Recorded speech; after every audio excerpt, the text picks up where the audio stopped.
guys, it's done, and I actually really have to pee.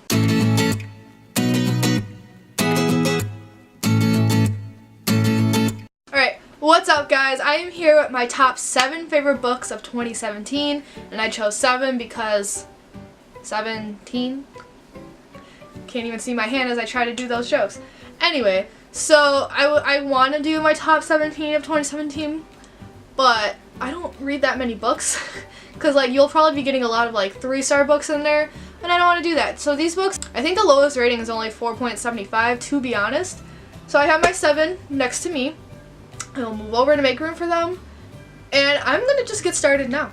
So we're going to go from 7 to 1, and number 7 on this list is The Handmaid's Tale by Margaret Atwood. So this is about the future. It's a dystopia basically, and it's a huge like it's not like feminist novel, but if you're all for women being able to do what they want, then you need to read this book because this is a warning that the world could turn into this.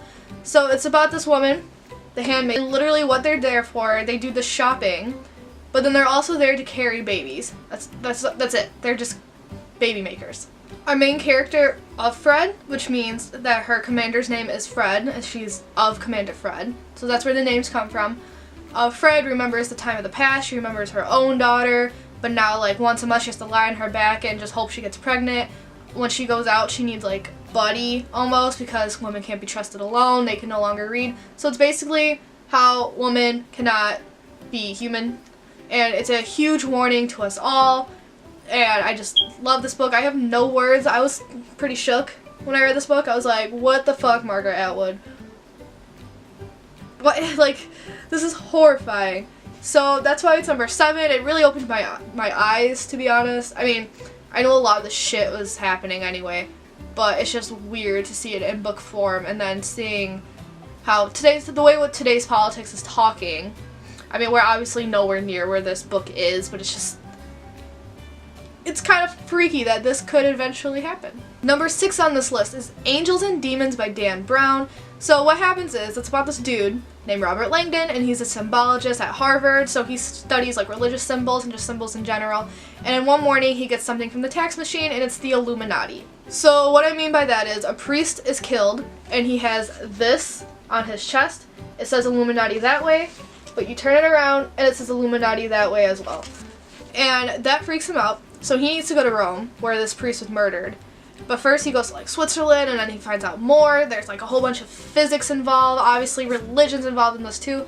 The thing with this book is I can't give you a lot of information because so much of it would just spoil the story. Because you're finding out like new thing after new thing throughout this whole thing. So what I can tell you is that, what I just already said, and I can also tell you it takes place during a time when cardinals are doing a ceremony because they're about to pick the new pope.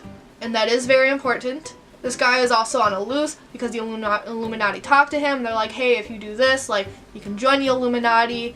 And then you learn about a lot of other historical aspects. Some of them is slightly exaggerated. I will say, for example, Galileo was said to be part of the Illuminati. But then if you do a little more research into that, Illuminati didn't come until after Galileo's days.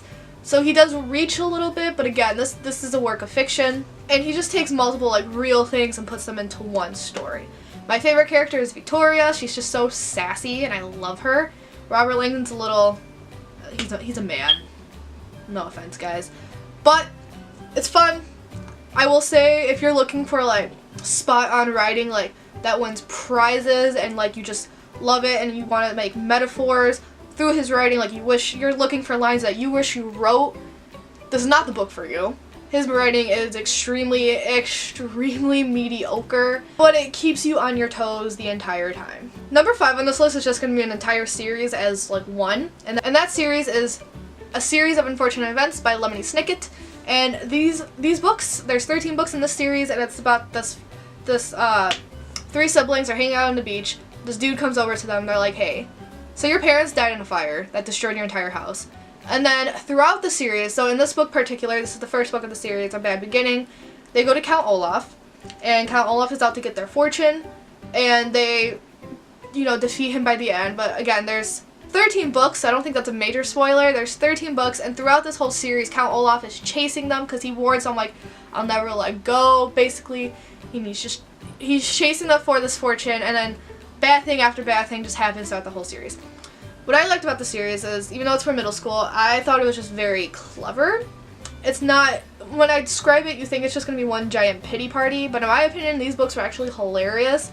He makes a lot of references to writers that the target audience wouldn't necessarily understand, I think. Like in this one, Mr. Poe's son is named Edgar, so he has a son named Edgar Poe, and as a kid, like, I didn't read this during middle school, which is the target audience, but in middle school I would not have gotten that. And he makes a Virginia Woolf reference by saying, don't ever let the Virginian wolf snake near a typewriter, and I wouldn't have gotten that until maybe like late high school, because I didn't know who Virginia Woolf was until like maybe I was 16, 17, and that's only because I had to read a book by her. My one complaint is he spent a lot of time defining words, and I think the reason I found it so annoying is just because I am older. I will admit there are a lot of words in here that I would not have known if I was the age of the target audience. And then the adults are just useless. They're just horrible people.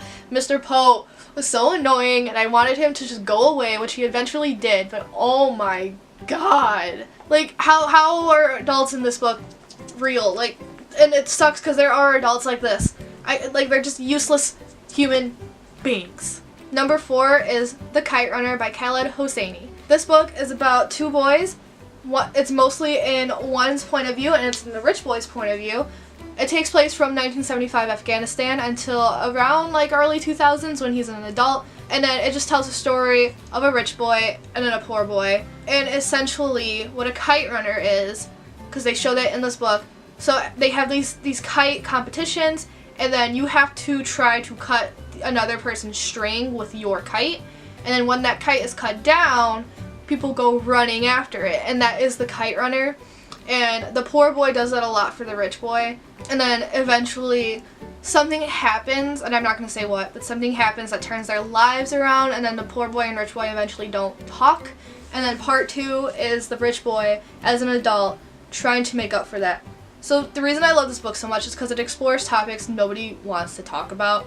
I will say, this is kind of a spoiler, but I will say there is child rape in this. And it's not adult raping a child, it's someone his age raping him. And by him, I'm not going to say which him. It deals with the Afghani refugee crisis, and then it deals with the Taliban. And I just like how, I mean, obviously I don't like that those things happened, but I just liked how Khaled Hosseini wasn't afraid to explore that and educate people. And he did educate me on stuff, because I had no idea Afghanistan had like family groups such as like the Hazaras and the Pashtuns. I had no idea that was a thing until I read this book back in January. And also Khaled Hosseini is just a great storyteller. So the thing about this book, I couldn't put it down. And what happened was, during my second semester of sophomore year, I didn't have breaks in between classes, and that's when I would usually read. So I had to force myself to read at night. And it was the weekend. It was like Saturday night. I think maybe I was like halfway through this book. I sat down in me and my roommate's walk-in closet, because in our dorm we had a walk-in closet. Sat down at like 11:30, and I kept reading until I finished this book. And it was 6 in the morning when I was finally done, and I was just in tears. Like, I was in tears, guys. I just couldn't. So this is a very heart-wrenching book, especially, and I would highly recommend it. Alright, so my camera died, so let's hope I didn't lose some shit. But anyway, we're on book number 3 now. And book number 3 is another repeat of Khaled Hosseini, and that's 1,000 Splendid Suns. And I don't know why, I think I put this book higher on the list than The Kite Runner, only because I read it recently. This was a November read. Kite Runner was a January read, so long time ago. But this book explores the topic of the Taliban again, except with women. It tells the story of two women whose lives end up interconnecting, and it takes place from like communism Afghanistan until just after the Taliban ends. And it's basically the life of a woman during the Taliban, but not only that, like, it just shows how unlucky some women were during this time period. Like, for the one girl, Miriam, she grew up poor, she grew up a bastard basically. She was the result of a mistress type deal. Her life kind of just sucked the whole way through. And then there's the other girl, it's either Layla or Lila, I don't know how to pronounce it. I kept reading it Layla. Her life was great. but then the war happened, and then her life just went downhill from there. And then the way they interconnect, I don't want to say how they interconnect actually, but oh my god, that's basically what it's about. And I cried so many tears. Oh my god. I made the mistake of reading this book in public between classes, and I just, there were so many emotions. Khaled Hosseini is he's just such a great storyteller. Oh my god. And also, what the fuck is his name? Rashid. That dude is probably one of the worst villains ever. Like, he's a horrible man. This guy was like full believer in the Taliban. Like, he's the nemesis of the novel because he's very like, women should be submissive, they should bow down to their husband's every need type of dude. I love this book, even though for one of the characters, her life didn't go the way I wanted it to. But what can you do in Khaled Hosseini's books? Like, you should just kind of expect to cry. So this is the book that made me decide that Khaled Hosseini may just be my favorite author of all time. I'm still not sure yet. I don't really have a favorite author, but he may be it.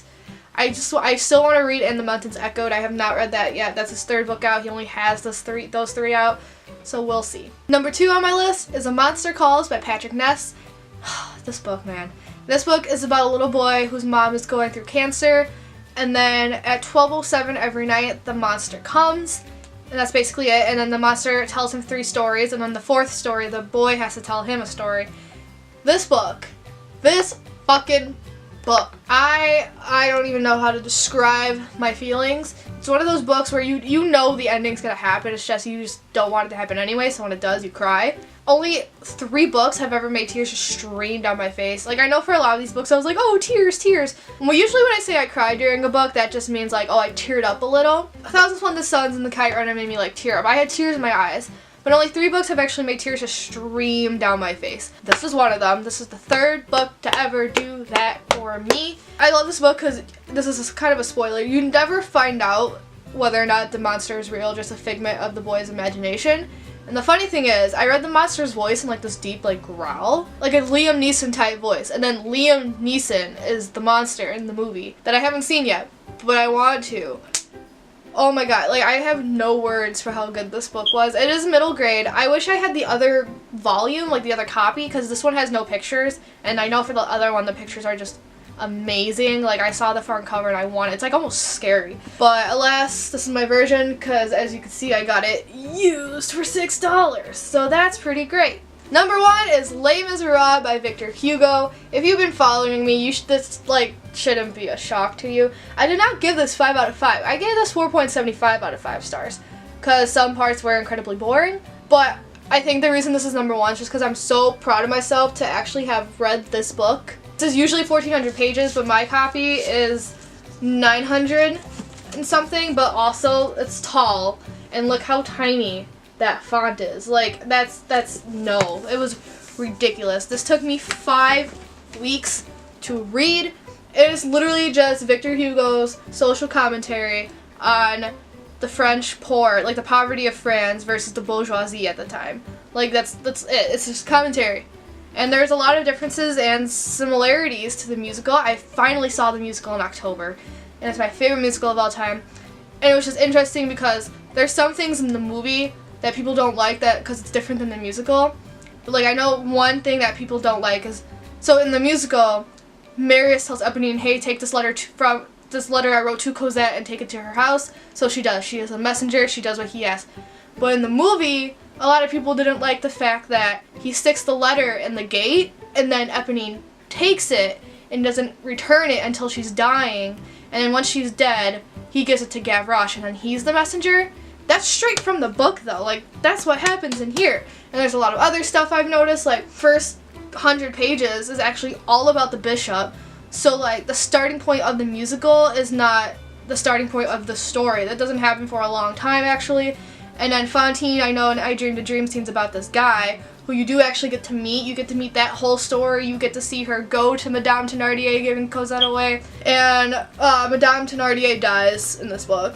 She survives in the musical, but then Eponine also has like 4 siblings. Gavroche is one of them. I don't know, like, that's not why this book is number 1. It's just, I'm just so proud of finishing a tome. Basically, I used to make discussion videos, and I made them up till volume 4 because there's 5 volumes. Then my computer crashed and I lost all my footage of 3 and 4, and I just don't have the heart to do it again because those took so fucking long. But maybe I'll continue. I just have to like freshen up a bit. Yeah, I'm just super proud of myself for finishing this. No, I can say not only have I seen the movie and the musical, but I've read the book.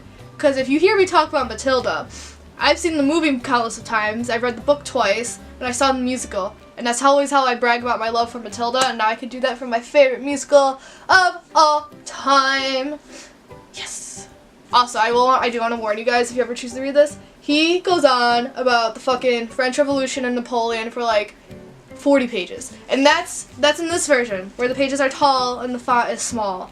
So, who knows about the normal versions. Yeah.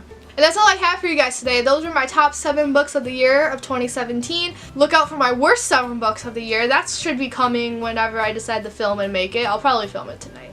But whenever I decide to make the video. And that's it, I guess. I don't know. I hope when I'm home, this is my new position, because now I have the tripod for it. And I have a laptop set up so I can see what the fuck I'm doing. So that's great. Also, I'm just gonna go. Hope you guys had an amazing year, and I'll see you guys later. Ciao, tutti.